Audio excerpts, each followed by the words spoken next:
Israel ने जब अपनी जंग फिलिस्तीनियों के खिलाफ शुरू की थी तो ये बोल करके शुरू की थी कि हम हमास के अटैक का बदला ले रहे हैं, जबकि हमास के अटैक से कुछ शुरू नहीं हुआ था।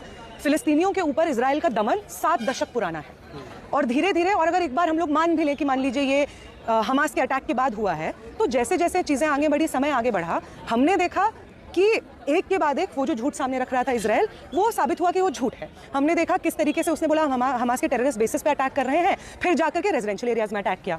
उन रेजिडेंशियल एरियाज से लोगों को खदेड़ करके रेफ्यूजी कैंप्स भेज दिया गया। रेफ्यूजी कैंप्स जब जनता पहुंची तो उन रेफ्यूजी कैंप्स को बॉम्ब किया गया। उन रेफ्यूजी कैंप्स में जो लोग घायल हुए, जब वो एम्बुलेंसेज में बैठ करके अस्पताल जा रहे थे, उन एम्बुलेंसेज को बॉम्ब किया गया। जब वो अस्पताल पहुंचे तो वहाँ पे जो पेशेंट्स हैं वो जिंदा जल गए और उन डॉक्टर्स को टारगेट किया गया ताकि कोई भी वहाँ पे जो घायल लोग हैं उनको ट्रीट ना कर पाए, तो उन डॉक्टरों को भी मारा गया। हमने देखा कि गाजा में आज के समय पे कोई स्कूल बच्चे ही नहीं हैं, उन स्कूलों को बॉम्ब किया गया। तो किस तरीके का ये बदला है कि आम जनता पे, स्कूल के बच्चों को, म्यूजियम्स में, यूनिवर्सिटीज़ को, हॉस्पिटल्स को आप बॉम्ब कर रहे हैं। तो साफ सीधी बात है कि इजराइल जो मासूमियत का ढोंग रचता है वो सिर्फ एक ढोंग है, वो एक झूठ है।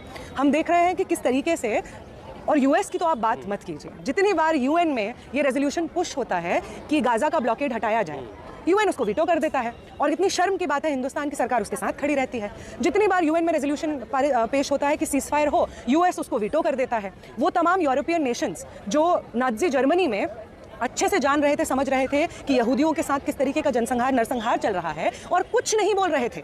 वो जो नरसंहार हुआ है जर्मनी में, वो सिर्फ नाज़ी जर्मनी और हिटलर के ऊपर नहीं है, वो तमाम यूरोपियन नेशंस के ऊपर है जो जान रहे थे कि कंसंट्रेशन कैंप्स एस्टैब्लिश किए जा रहे हैं, गैस चेंबर्स एस्टैब्लिश किए जा रहे हैं, और वो इस नरसंहार को होते हुए देख रहे थे। और आज वही देश हम देख रहे हैं फिर से फिलिस्तीनियों के साथ जो नरसंहार हो रहा है, उस वक्त चुप बैठे हुए हैं। तो वो यूरोपियन देश जो इस वक्त फिलिस्तीनियों के साथ खुद को खड़ा नहीं पाते हैं, उन देशों का नाज़ी जर्मनी का झूठ को एक्सपोज हो जाने के बाद दुहाई देने का कोई मतलब नहीं बनता है, इस प्रण का कोई मतलब नहीं बनता है कि फिर हम इस दुनिया में ऐसा नहीं होने देंगे अगर आज वो फिलिस्तीन की जनता के साथ नहीं खड़े होते। पर अमेरिका अगर